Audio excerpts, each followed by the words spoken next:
brought to you by Agilus Diagnostics. Health test की बात आती है तो मैं भरोसा करता हूँ India largest diagnostics company Agilus Diagnostics. खुद को टेस्ट करते रहो। अगर आप इंफ्रा और डिफेंस जैसा थीमेटिक फंड्स में इन्वेस्ट करना सोच रहे हैं तो ये कुछ डाटा ड्रिवन इनसाइट्स है, आपके लिए यूजफुल हो सकते हैं। वन, इंफ्रा सेक्टर की करंट सिचुएशन है वो अक्टूबर में इंफ्रा सेक्टर काफी प्रेशर में था। ग्लोबल सप्लाई चेन इश्यूज और रेट साइज का सिग्निफिकेंट इंपैक्ट देखने के लिए मिला और सेक्टर का एवरेज रिटर्न पिछले एक साल में इंफ्रा सेक्टर ने लगभग 69.63% का, मतलब आसपास 70% आसपास का आपको रिटर्न्स दिया है। लेकिन पिछले 6 महीने में ये सिर्फ 33%, मतलब 50% उसमें से 33% के आसपास रहा। तो इस डाटा से ये पता चलता है कि शॉर्ट टर्म में इंफ्रास्ट्रक्चर प्रेशर में है, पर ओवरऑल इंफ्रास्ट्रक्चर में लॉन्ग टर्म ग्रोथ पोटेंशियल अभी भी है। ये फ्लक्चुएशन सिग्नल देते हैं कि इंफ्रा फंड्स में इन्वेस्टमेंट के लिए आपको थोड़ा कॉशियस अप्रोच रखना चाहिए। सो डिफेंस सेक्टर का बात करेंगे। डिफेंस सेक्टर की करंट कंडीशन है, अक्टूबर में डिफेंस सेक्टर भी इंपैक्ट में था, जिसमें ग्लोबल टेंशंस और सप्लाई चेन इश्यूज ने बड़ा रोल प्ले किया।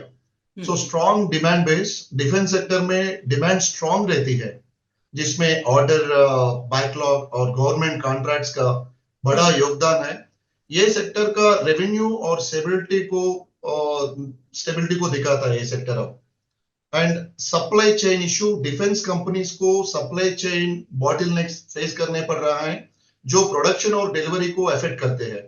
ओवरऑल डिफेंस सेक्टर का शॉर्ट टर्म आउटलुक थोड़ा वॉलेटाइल है, लेकिन लॉन्ग टर्म में डिमांड और स्टडी कॉन्ट्रैक्ट्स के बेस पर स्टेबिलिटी बनाए रखने के पोटेंशियल भी है। डाइवर्सिफिकेशन और पेशेंस का इंपॉर्टेंस है इसमें। इंफ्रास्ट्रक्चर और डिफेंस जैसा थीमेटिक फंड्स में इन्वेस्ट करते वक्त डाइवर्सिफिकेशन और पेशेंस मेंटेन करना जरूरी है। हाई वॉलेटिलिटी और सेक्टर स्पेसिफिक रिस्क की वजह से ये फंड्स एक कॉशियस और लॉन्ग टर्म अप्रोच के साथ देखना चाहिए। हिस्टोरिकल डाटा जो है, थीमेटिक फंड्स हाई रिटर्न्स दे सकते हैं, लेकिन इनमें वॉलेटिलिटी भी ज्यादा होती है।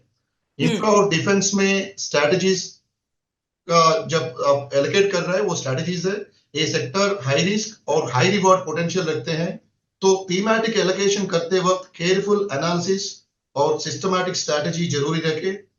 एंड अक्टूबर की गिरावट के बावजूद ये सेक्टर फ्यूचर ग्रोथ के लिए गवर्नमेंट का इनिशिएटिव जैसा आत्मनिर्भर भारत और मेक इन इंडिया से सपोर्टेड है।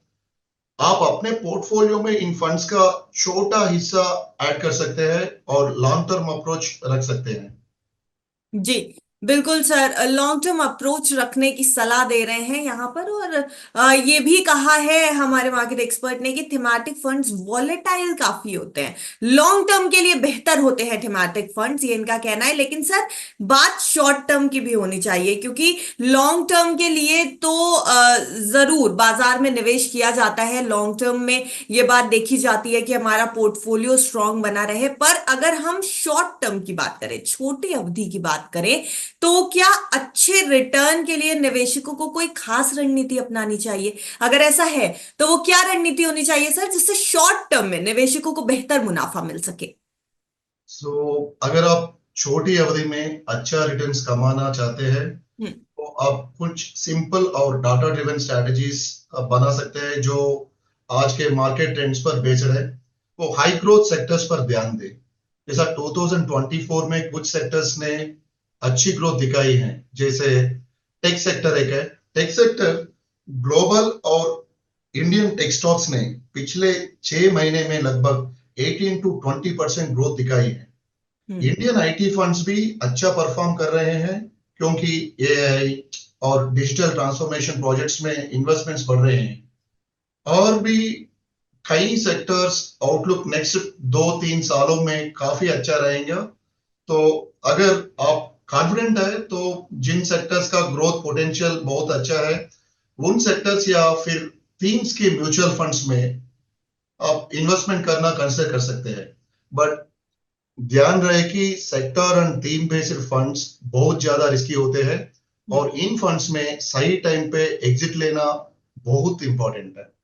एंड सेकेंड स्ट्रैटेजी है डेब्ट और लिक्विड फंड्स। तो शॉर्ट टर्म आप जब इन्वेस्ट कर रहे हैं, बहुत रिस्क है, तो आप थीमेटिक और जहां पोटेंशियल है वो देख सकते हैं।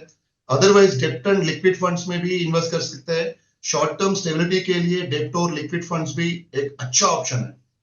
अभी के डाटा का हिसाब से लिक्विड फंड्स पिछले 6 महीने में लिक्विड फंड्स ने लगभग 4 से लेके 5% का रिटर्न दिया है। ये फंड्स मार्केट का वॉलेटिलिटी के वक्त भी स्टेबल और सेफ रहते हैं। और अल्ट्रा शॉर्ट टर्म फंड्स है जो डेब्ट फंड्स है, 2024 में ये फंड्स अब तक लगभग 6 to 7% रिटर्न दे चुके हैं। स्टेबल रिटर्न्स और लो रिस्क के लिए ये फंड्स काफी सुटेबल है। एंड जब भी आप शॉर्ट टर्म इन्वेस्टमेंट के लिए, हाई रिटर्न्स के लिए आप एक्सपेक्ट कर रहे हैं, मार्केट न्यूज और ट्रेंड्स पर नजर रखें, मार्केट अपडेट्स और न्यूज पर नजर रखें। बिना शॉर्ट टर्म इन्वेस्टमेंट रिस्की हो सकता है। आपको जैसा मार्केट अपडेट्स और न्यूज पर नजर रख के बिना शॉर्ट टर्म इन्वेस्टमेंट रिस्की हो सकती है। कुछ पॉइंट्स जो हेल्प कर सकते हैं, जैसा आरबीआई पॉलिसी अपडेट्स। 2024 के लेटेस्ट मॉनेटरी पॉलिसी में आरबीआई ने रेपो रेट स्टेबल रखा है, जो short term fixed income funds को सपोर्ट करता है। जी। Second is geopolitical events. Middle east और यूरोप में कॉन्फ्लिक्ट चल रहे हैं जो कमोडिटीज और एनर्जी स्टॉक्स पर असर डाल सकते हैं। रीसेंट डाटा का हिसाब से एनर्जी और कमोडिटी स्टॉक्स में लगभग 10 से लेके 12% तक ग्रोथ हुई है। कंक्लूजन यह है कि इन स्ट्रैटेजीज का इस्तेमाल करके आप छोटी अवधि में अपना रिटर्न्स मैक्सिमाइज कर सकते हैं, लेकिन याद रखें कि शॉर्ट टर्म इन्वेस्टमेंट में रिस्क भी हाई होता है